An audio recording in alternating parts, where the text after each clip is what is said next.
నెల్లూరు జిల్లా కావలిలో ఫిబ్రవరి 19వ తేదీన జరగబోయే నియోజకవర్గ పార్టీ విస్తృత స్థాయి సమావేశంకు తరలివస్తున్న జిల్లా పార్టీ యంత్రాంగానికి కావలి నియోజకవర్గం ప్రజలకు పార్టీ నాయకులకు స్వాగతం సుస్వాగతం.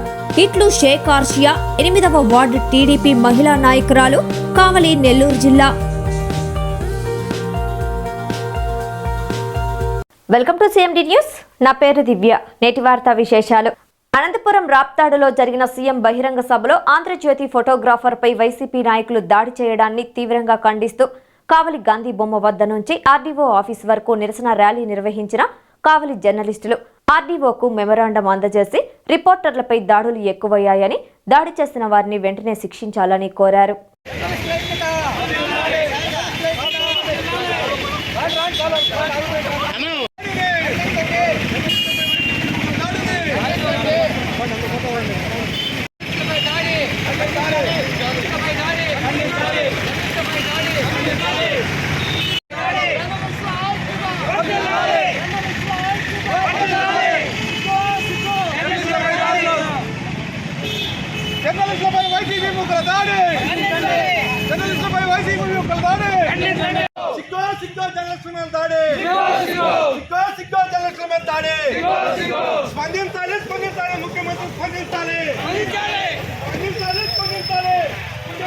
ఆంధ్రప్రదేశ్ అనంతపురం జిల్లా రాప్తాడులో సాక్షాత్తు ముఖ్యమంత్రి గారి సభలో విలేకరు మీద దాడి జరగడం అత్యంత హేయమైన చర్యగా మేము తీవ్ర స్థాయిలో ఖండిస్తున్నాం. ఈరోజు కావలి రెవెన్యూ డివిజన్ కార్యాలయానికి సంబంధించి రెవెన్యూ డివిజన్ ఆఫీసర్ గారికి ఈరోజు వినతిపత్రం కూడా సమర్పించాం.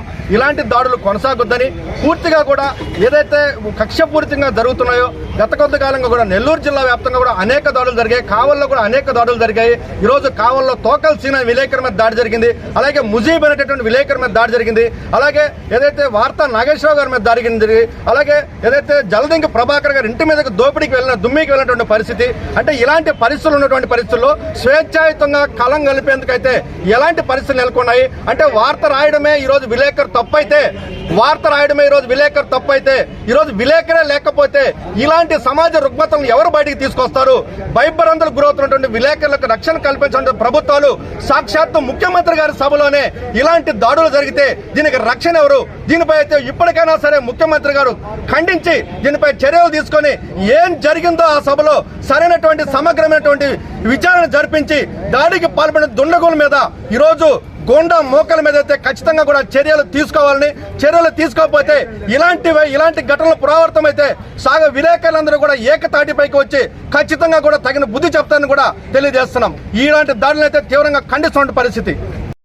సీఎం సిద్ధం సభలో కవరేజ్కి వెళ్లిన అనంతపురం ఆంధ్రజ్యోతి స్టాఫ్ ఫోటోగ్రాఫర్పై వైసీపీ మోకలు చేసిన దాడిని ఖండిస్తున్నాం. ఆ దాడికి పాల్పడిన వారిపై చట్టపరమైన చర్యలు తీసుకుని ఇలాంటి సంఘటనల పునరావృతం కాకుండా ప్రభుత్వం తగిన చర్యలు తీసుకోవాలని కోరుతున్నాం. ఈరోజు 2-4 గుండాలు గండ్రాలు విసిరే సీమగా మారింది. క్షేమం అవిభాజ్యం అంటే జైలు నోళ్లు తెరుస్తున్నాయి. పాత్రికేయుల మీద దాడులు ఈరోజు కొత్త కాదు.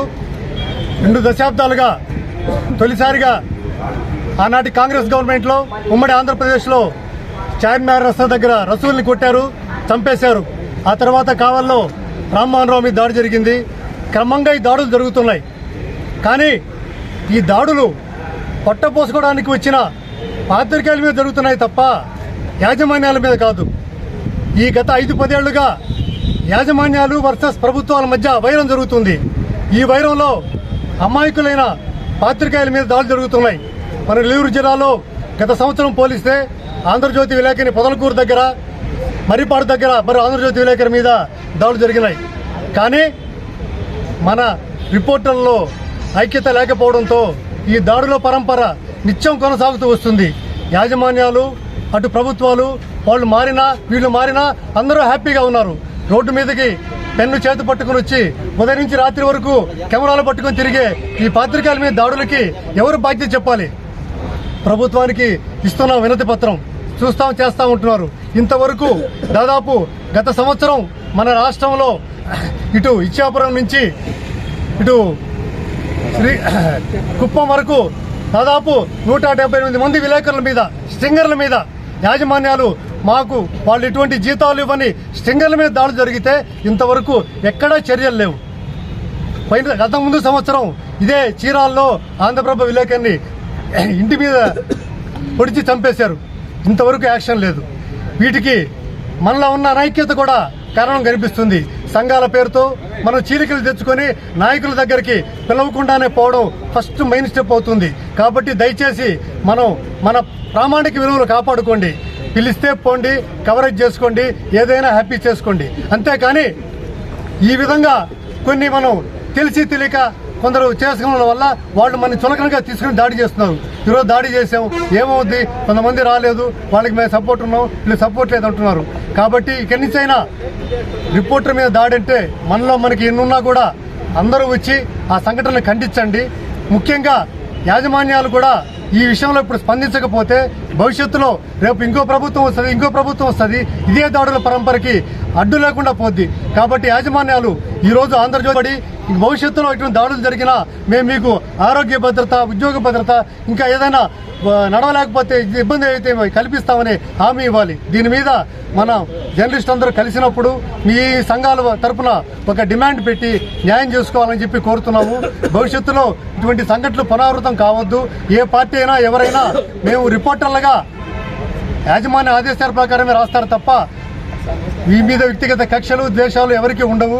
కాబట్టి ఇటువంటి సంఘటనలు ఈ సంవత్సరం ఇది భారీ తొలి సంఘటన. ఇక రాబోయే ఎన్నికల్లో ఇటువంటి జరుగుతాయేమో భయాందోళన కలిగే వాతావరణం ఉంది. దయచేసి ఉండండి. కానీ మనం రిపోర్టర్లు కూడా మన హద్దుల్లో మనం ఉంటూ మన విలువలు కాపాడుకుంటే యాజమాన్యాలు ఇటు అవతల రాజకీయ పార్టీలు కూడా మన విలువలను గుర్తిస్తాయని కోరుతూ ఈరోజు నెల్లూరు జిల్లా కావలిలో ఫిబ్రవరి 19వ తేదీన జరగబోయే నియోజకవర్గ పార్టీ విస్తృత స్థాయి సమావేశంకు తరలివస్తున్న జిల్లా పార్టీ యంత్రాంగానికి, కావలి నియోజకవర్గం ప్రజలకు, పార్టీ నాయకులకు స్వాగతం, సుస్వాగతం. ఇట్లు భీమవరపు బాలాజీ, కావలి టౌన్ ఐటీడీపీ అధ్యక్షులు, కావలి నెల్లూరు జిల్లా.